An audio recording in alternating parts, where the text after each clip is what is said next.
Hi, I'm Shekhar Chaudhary. Today is 12th of February 2022 and this is an original video and my today's topic is object lifecycle in Java. We all know that object is an essential part of any program or any software because without object we can't develop our programs or project. Okay, so let's start in this session. What is the life cycle of that object? So there are 7 steps in which we can when we create an object, and in last step we can remove an object. Okay, so object is an member of a Java class, and each object having its own behavior and identity. So in this, the first step is to creation of object class file on disk. So when we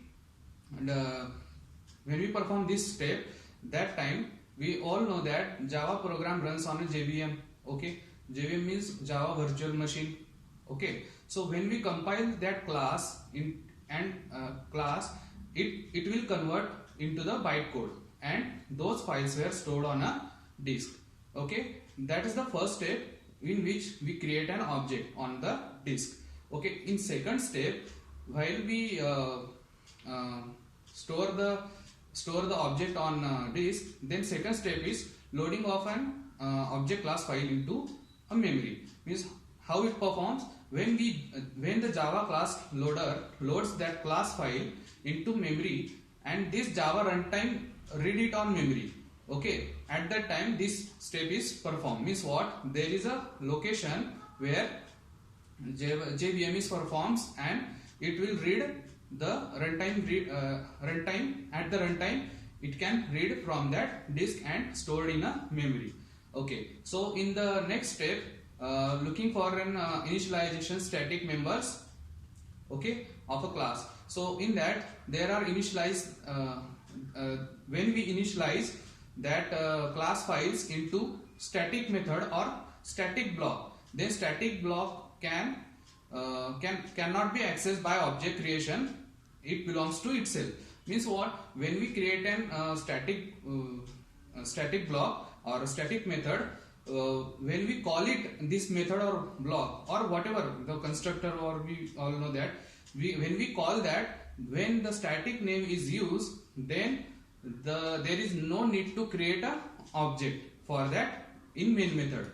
Okay, so this is an step 3. Then step 4, there are 2 ways to initialize the static members of a class. Okay, so the first way, when we run the main method, the class is initialized. Okay, so at that time the initialization process will be done and object is created. Okay, then the second way is to object of a class is created using new keyword. Okay, when we create an object, at that time in main method we can create a new object using this new keyword. Okay, so as we need the object, we can write a new keyword into the class. For example, if we want to create an object of a class file, which class file name is student, then how we write it? Then the student's short form means whatever we want to write a object, like s or student again. So student, we can take student s is equals to new student means class name. So last one is a class name. So that is the way we create an object. Okay, so in 5th step, there is a allocation of memory for object and reference variables. For reference variable, it allocates the memory on the stack. Okay, for this 5th process, the memory of that allocation of a memory for an object, when we create an object, that refer the instance variables from the class, and it can allocate memory on the stack of that main class.